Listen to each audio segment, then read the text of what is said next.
What's good, Mavericks? Happy Thursday. Today we're going to be talking about weird coincidences in history, so I hope you guys stay tuned. This is the Illuminati's pyramid, and we've got a lot of stuff up for you guys. We've got stuff from history and from Reddit, so stay tuned.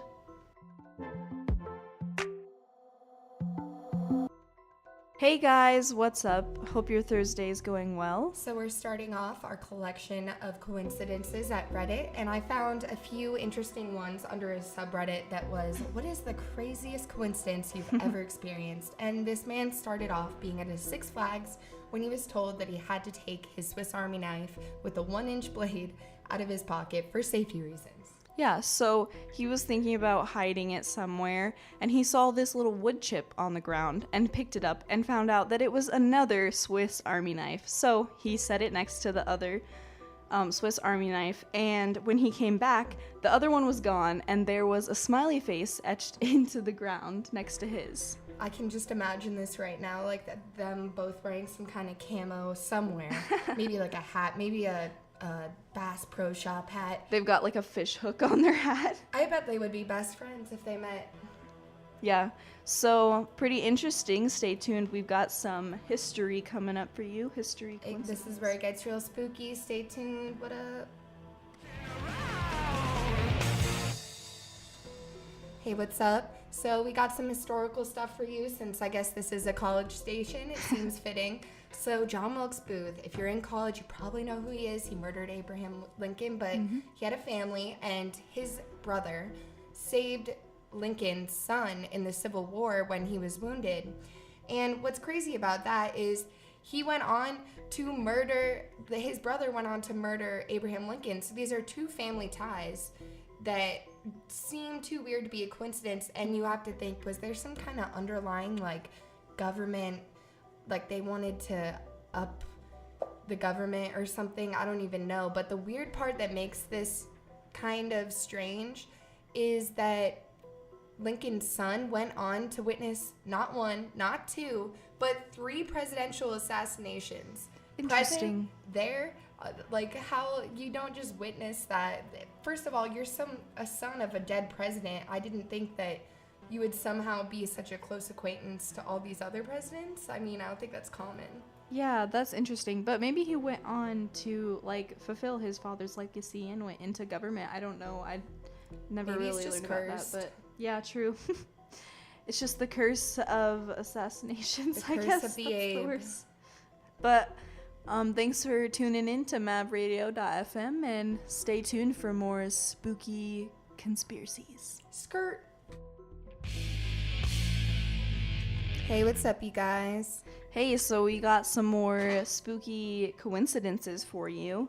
This one is from another Reddit forum. So, a 10-year-old girl named Laura Buxton released a balloon with her name and address on it, which floated 140 miles and landed in the backyard of a house where also lived a 10-year-old girl named Laura Buxton. On the same day of the meeting, the two girls wore essentially the same outfit, a pink sweater and jeans. The girls were the same height, which was unusual because they were both tall for their age. They both had brown hair and wore it in the same style. They both had 3-year-old black Labrador retrievers at home, and as well as pet gray rabbits. They both had a pet guinea pig that looked essentially the same, and it was very spooky. Honestly, this is bringing me to a different conspiracy theory. I didn't think about this until you said it, but there's this, well, it's not a conspiracy, it's true, that the government used to like split up twins, basically, and put them in different homes and kind of just do experiments behind their back. Like, they would know, but the college professors would come in and like study them. So I wonder if this was like some kind of control case where they were like, we're gonna do nothing different. She gets a dog, she gets a dog. And like, maybe this was just like a control, because the government was doing this at the time. And if I recall, this was around the time that government experimentation was at its peak, referencing like MK Ultra, all that stuff, the inhumane stuff, basically. But yeah, it also reminds me of my sister Brittany for always telling me that I wasn't special. Thanks for keeping me humble. Shout out. Yeah, I mean, one day I'll find myself. I don't know if that's more of a figurative thing or if I'm just going to walk up to someone, find out we have everything in common. So stay tuned for more spooky coincidences. Let's get weird. Let's get fergalicious.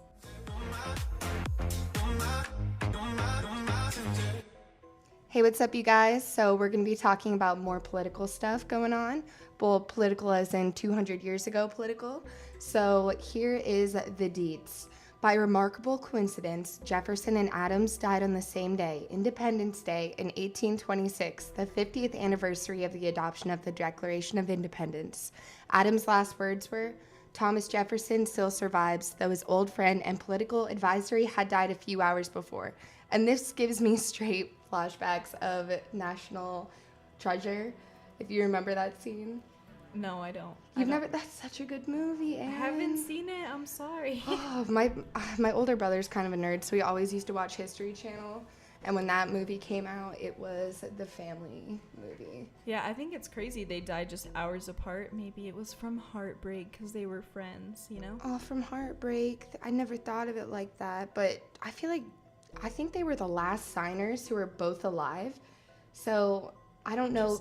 A lot of the things in National Treasure was kind of like, they had these secrets that they died with, and Jefferson apparently thought that Adams had the secret, and Adams thought that Jefferson had the secret, but they didn't know when each other died, and since they died in the same day, they both died with the secret.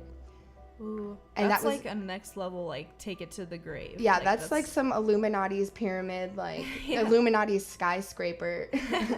But I don't know. I think that that's really interesting. I was wondering, because that's the premise of the movie and what I remember, so it could be true. Yeah, stay tuned, guys. Stay tuned for more spooky coincidences.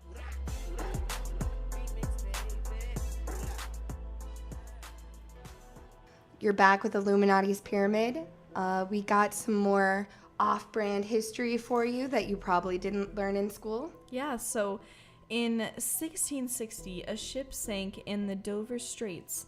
The only survivor was named Hugh Williams. Ooh. In 1767, a second ship sank in the Dover Straits. The only survivor was named Hugh Williams. In 1820, a ship capsized in the Thames. The only survivor was named Hugh Williams. In 1940, a ship was destroyed by a German mine. Only 2 men survived, a man and his nephew. They were both named Hugh Williams. So if you guys are looking for baby names, I think a really good one that should really start off the year 2019 is Hugh Williams. Your baby's going to be indestructible. He's going to live in ships and stuff, and he'll probably he'll survive every ship. You know, he'll be a survivor. I don't think he'll die, honestly, but I mean, shout out to whoever's like bloodline is a Hugh Williams or in your ancestry, because you guys are survivors. You guys are survivors of some really intense stuff, and I wish you all the best. So let's give it